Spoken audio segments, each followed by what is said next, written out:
This glorious saint, St. Catherine of Siena, has such a full life filled with incredible miracles and visions that it's impossible for me to condense it all into one video without leaving out amazing stories of her life. Therefore, Part 1 covers Catherine's childhood and teenage years until the age of 21. Part 2 will cover the rest of her years, and although she only lived to be 33, there is a lot to tell. The following facts and stories have been collected from all who knew her, and even Catherine herself, who told her confessor everything.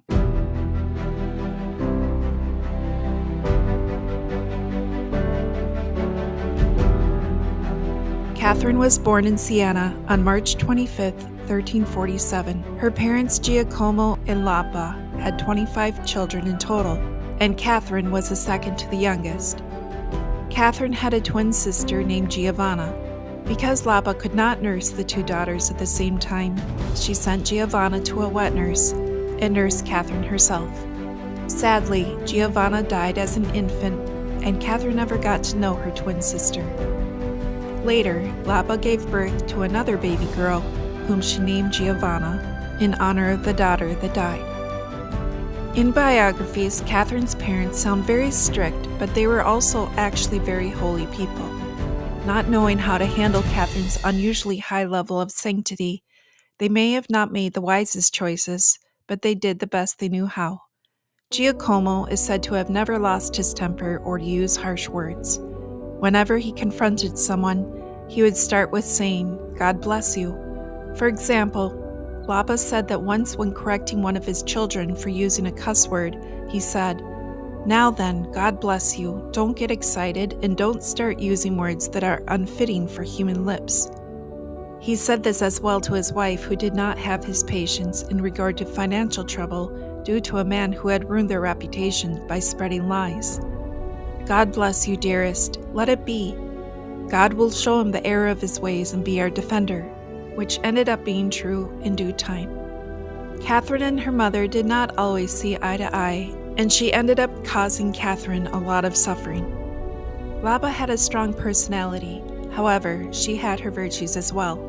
It's said that she never told a lie all the way up to her 80 years of life. It's thanks to her that we have so much information about Catherine today. As a baby and a toddler, it's said that Catherine was the favorite, as she was very intelligent and cheerful. All of her family members and relatives loved her so much that Lapa complained that she hardly ever got to see Catherine because relatives of the family would always take Catherine home with them. As Catherine grew older, she showed a very wise spirit, and even little children were drawn to her as she gave wise advice and counsel, although she was barely 5 years old. When she learned to say the Hail Mary prayer, she felt inspired to say it over and over, and acquired the habit of saying it as she went up and down the stairs, praying one Hail Mary at a time. After a time, she would levitate off the ground as she prayed, going so quickly up and down the stairs that her mother said it seemed she was flying. One day, when Catherine was 6 years old, she was coming home with her brother Stephen from a visit with her older married sister Bonaventura. Upon looking at the sky, she suddenly saw Jesus as Christ the King with the holy apostles, Saints Peter and Paul, and John the Evangelist. Jesus blessed her, making a large sign of the cross over her. Overcome with awe, she stood in place with her face upturned toward the sky. Stephen, who had kept walking, turned around to see his little sister standing there, looking at the sky. Calling her name over and over, she didn't respond. So he marched back to her and yanked on her arm impatiently, asking her what she was staring at. Finally, Catherine looked at him and said, "If you could see what I could see, you would not disturb me." She looked back at the sky again, but saw that the vision had disappeared. She burst immediately into tears. St. Catherine had told her confessor, Blessed Raymond, the following story. When she was 7 years old, Catherine had the strong desire to become a hermit. Unable to restrain herself any longer, she left one day with a loaf of bread under her arm and walked out of the city gates, something she had never done before. She walked until she found a small cave and decided that this would be her dwelling. She immediately began to pray, and in prayer she began to levitate as far as the cave allowed. However, after a few hours of praying, she felt that God was telling her that He did not want her to be a hermit, and so she decided to go home. Leaving the cave, she found that it was dark out and she wouldn't be able to get home without getting lost. She commended herself to God to get her home safely, and He lifted her up and carried her all the way back to the city gates. She was home in time for dinner, and her parents never knew of her adventure, only assuming that she had gone to visit her sister, Bonaventura. Still pondering how to satisfy her craving to live a holy life belonging to God, after much prayer and pondering, because she was always careful to pray and think about everything, she made the vow of virginity at the age of 7. She never said anything about her vow to her parents or anyone, and so at 12 years old, Lapa began to prepare Catherine for suitors by pestering her to dress nicely, brush her hair, and learn how to sit properly. However, Catherine had no desire to be courted, quite the opposite. It was said that any time a man visited the house, she would run to her room as though a serpent were chasing her. Out of ideas and desperate to motivate her daughter, Lapa then had her oldest daughter, Bonaventura, whom Catherine looked up to talk to Catherine and convince her to take better care of herself. So Bonaventura agreed and talked to Catherine into wearing nice things and doing her hair in nice ways. Even though there was no sin on Catherine's part, she brought this regret up to her confessor many times throughout her life, crying as though she had committed murder. When even her confessor told her that she had not considered any serious sin, Catherine said, "O Lord God, what kind of spiritual father is this that you have given me, who finds excuses for my sins?" What bothered Catherine more than anything about giving in to Bonaventura's pleadings was that Catherine realized that she loved her sister more than God Himself, and had wanted to please her. For this, she punished herself for the rest of her life. As for Bonaventura, she died in childbirth, and many say that it was in punishment for trying to lure Catherine into the world, and had succeeded, as for a while Catherine no longer prayed as fervently as she used to. But after Bonaventura's death, Catherine immediately stopped her primping and became as prayerful as before, and when Bonaventura appeared to Catherine from purgatory, telling her why she was there and that she was in need of prayer, Catherine made atonement for Bonaventura's sins, and soon she was delivered into heaven. From here on out, Catherine stubbornly refused any pleadings, promptings, or naggings from her family, especially her mother, to dress herself up for suitors. She stubbornly refused to give in and make the same mistake again. In fact, under the advice of a priest who told Catherine to cut her hair to show how serious she was, Catherine immediately cropped her hair as close to the scalp as possible. She then covered it with a cap. When her mother asked her why she was wearing a cap on her head, Catherine mumbled something in reply instead of answering her outright. Lapa snatched the cap off and gasped, "Daughter, what have you done to your hair?" Catherine just walked off, and hearing Lapa's shrieks, her father and brothers came running to see what was the matter. As a result, the entire family was very angry with Catherine, for she had very beautiful hair. It's said that it was her one beauty, as her face was very ordinary and plain. Her family told her, "You wretched girl, you may have cut off your hair, but it will grow back again, and we will force you to take a husband." It's said that this period in Catherine's life was even more painful than when her sister died, as her whole family continually persecuted and hounded her. As a punishment, they took her room away from her so that she would not be able to be alone and pray, and instead she would have to be a servant to her family, cooking the meals, cleaning messes, and washing the clothes, all the while insulting her and mocking her. But nothing could take Catherine away from prayer. If anything, this terrible treatment from her family taught her mental prayer, as she made a cell within her soul to pray as she worked for her family. It was to her spiritual director, Blessed Raymond, who had complained one day that all of his responsibilities and duties gave him no time to pray. "Make yourself a cell within your own mind from which you never need to come out." When he asked her how she kept her composure while her family mistreated her as she served them, she said that she imagined that she was serving the Holy Family. Her father was Jesus, her mother was the Blessed Virgin, and her brothers were the apostles.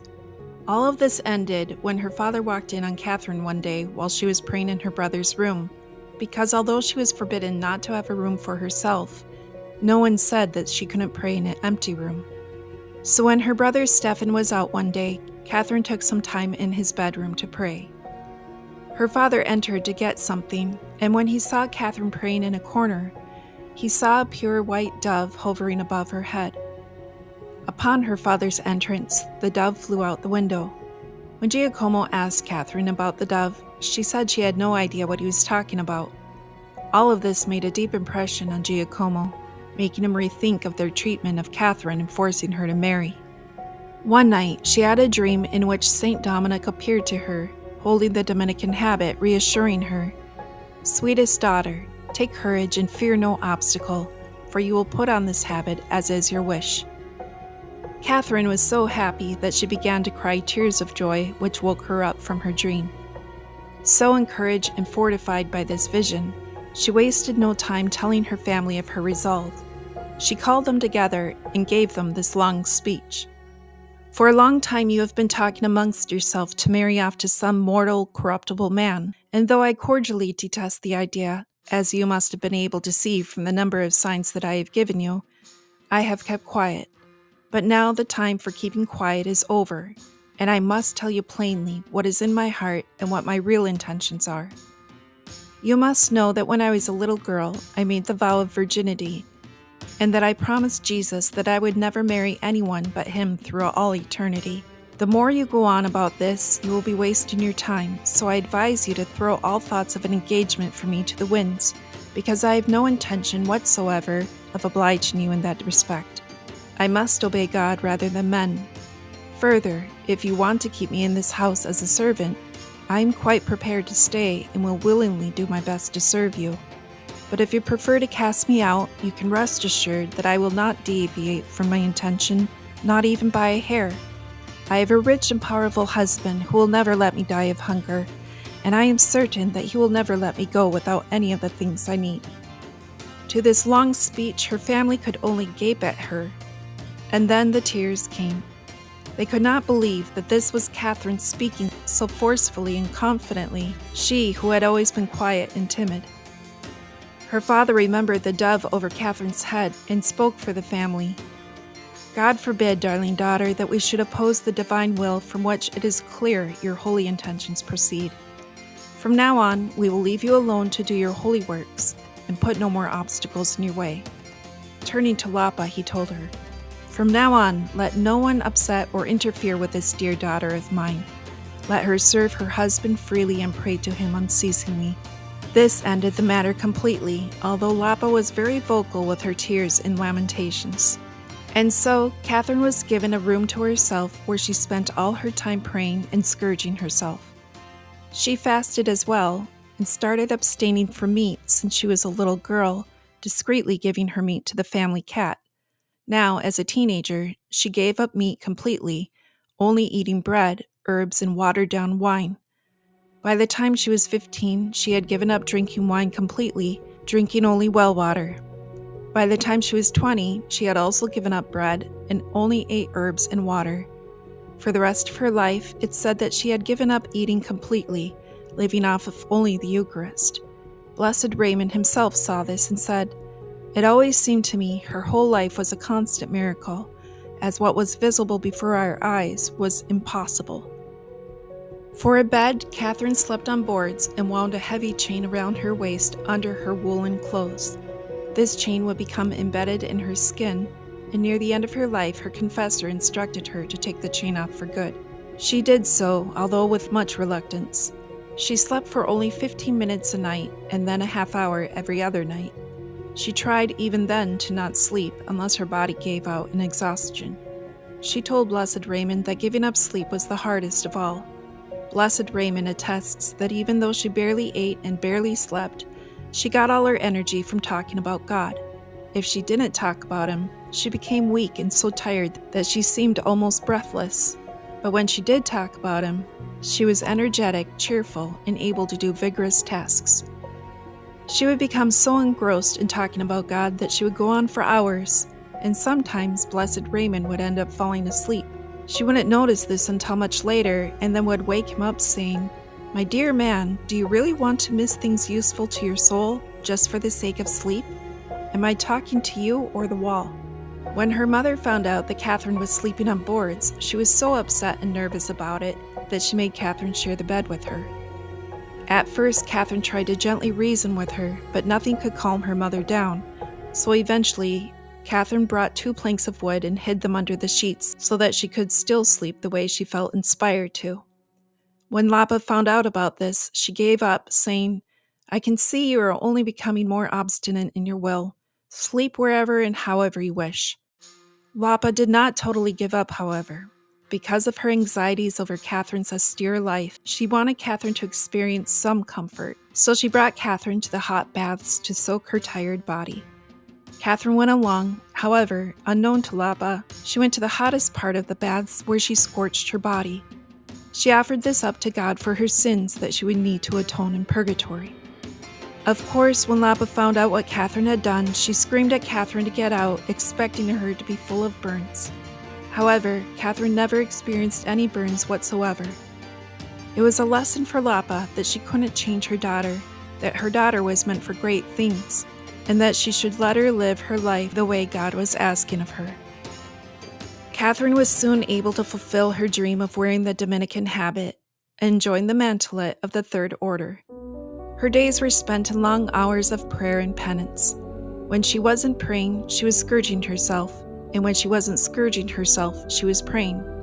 She received heavenly visits from Jesus, Mary, and the saints nearly every day, where they would have deep conversations about God. When Catherine was 21 years old, she became mystically married to Jesus. He appeared to her during Mardi Gras, saying to her, "Since for love of me you have forsaken vanities and despised the pleasures of the flesh, and fastened all the delights of the flesh on me, now, when the household are feasting and enjoying themselves, I have determined to celebrate the wedding feast of your soul, and to espouse you to me in faith as I have promised."